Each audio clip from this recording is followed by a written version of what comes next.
Good morning, everyone. Our report for today is all about modern philosophies. Modern philosophies: rationalists, Descartes, Spinoza, Leibniz. Then, Pharisees, Locke, Berkeley, Hume. Epistemology, the theory of knowledge, what and how we know. Epistemology is one of the core areas philosophy. It is concerned with the nature, source, limits of knowledge. Epistemology has been primarily concerned with propositional knowledge, that is knowledge. Knowledge that such. This is our vast area of various about professional knowledge, but one virtual universal presupposition is that knowledge is true belief, that not more true belief. For example,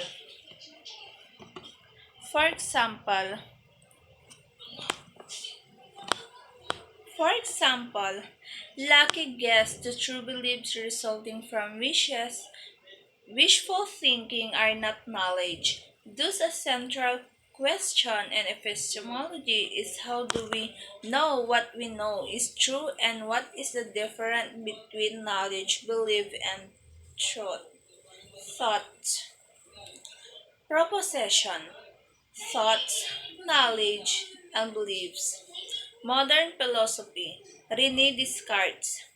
Rationalist, fascinated of figuring out of to know thought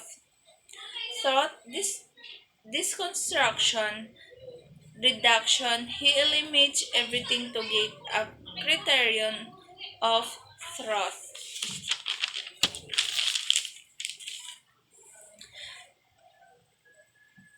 a kernel of absolutely thought, knowledge from which an entire world can be constructed. Phrase. Doubt everything that can be doubted. Find the criterion of thought. Expand from the point of find what is knowable and true. This is a rational exercise senses cannot be treated. Then next, David Hume. Inferences. Beloveds of knowledge comes thought, experimentation, and observation experience of the world. When are born, we are tabula rasa, lap coins, and terms. Hume refines it. Hume's methods. First, we experience expression. Ito naman daw is yung na-experience niyan expression. Una is ideas from which are fainter copies of expressions. Pangalawa, physiological. No calls this expression sense data. Pangatlo, both expression and ideas can be simple complex, then simple individual traits, and complex of the whole. The mind has ability to create. For example, Hume claims we have angels and a good because of the cat and pace. Methods, the mind, emphasis by breaking down a simple ideas, then original expression. I can know that our ideas to correspond to reality and not just make believe. Hume is a fictional agnostic.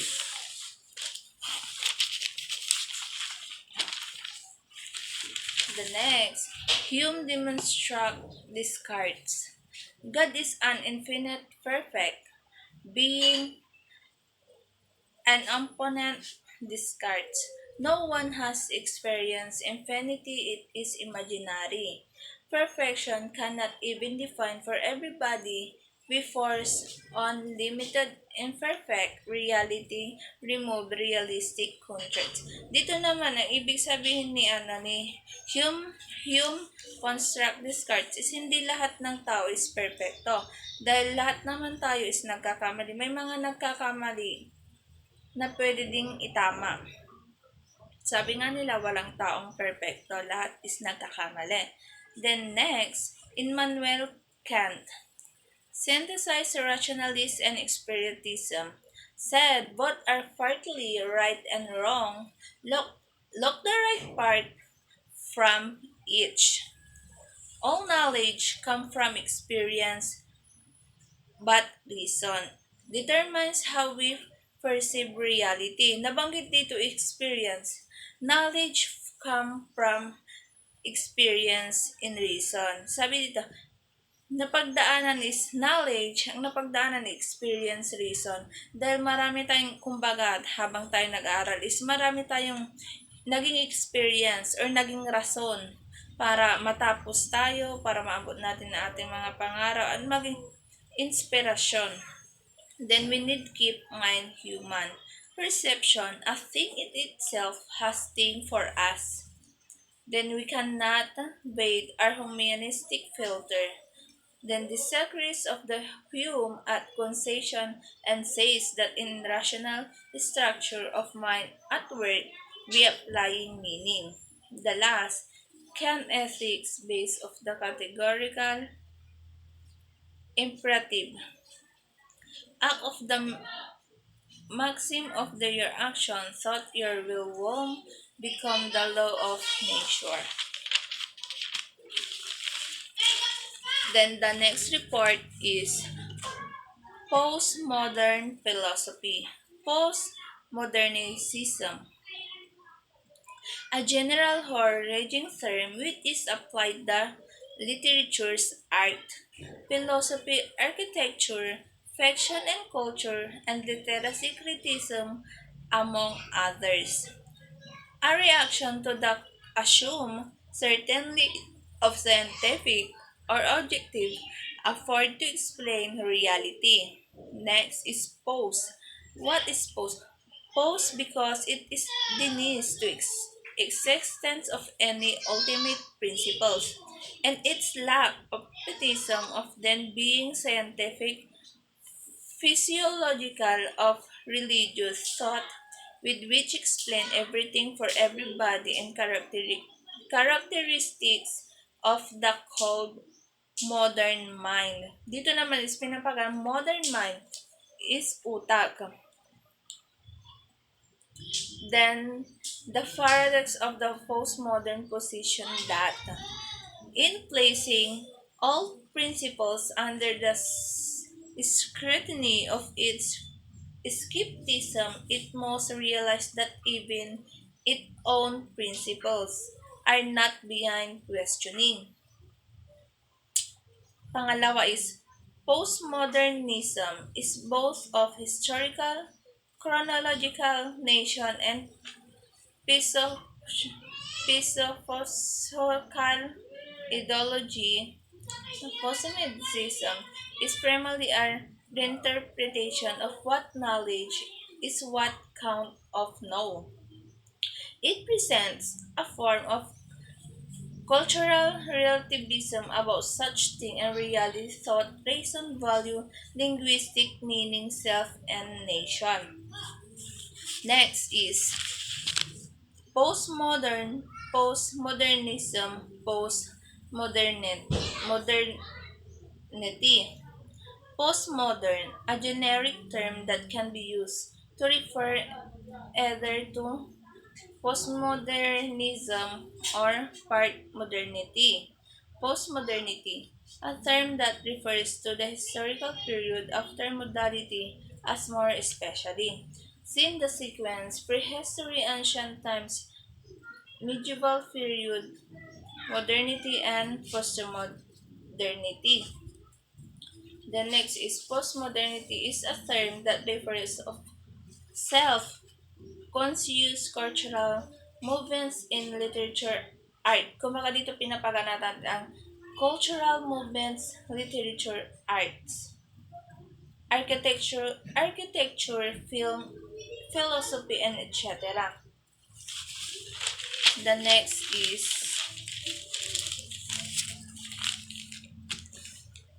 postmodernity is a historical period but not spans less than centuries starting from the second half of 21st century of presenting up to the present. There are a number of historical events postmodernity that give the period of distinctive outlook way of life. Four groups according Dormitorio Third. First is events consists of the transformation of original capitalism into multinational and consumer capitalism at the harnessing of nuclear energy. Pangalawa naman is proliferation of the mass media and the development of electronic technology and establishment of the global network of the worldwide web. This resulted to the rapid and continuous interchange and information, knowledge, and culture that subsequently created postmodernity global village phenomenon. Pangatlo naman is uses concepts of the transcontinental air transit multiculturalism. They wrote about collapse of culture national boundaries that did not only reinforce the global village phenomenon but also transted sharply with modernity faith and belief of nation state at wills. First nationalism. Dito naman is paniniwala natin about phenomenon village and rainfall the global village. And pang-apat naman is concepts of the emergence of proliferation of advocacy movements such as feminism, environmentalism, gay rights, and anti-war activism. There mark postmodernity reaction against the harmonious patriarchy and since technology of the form of totally formation. Then the last is some famous false instructionalists. Michael Foucault, knowledge power, Jean Blovered, hyperreality and stimulation. Edward said orientationalist, Jaguar Derrida demonstration, Jean Francis like and meta narratives. And I thank you.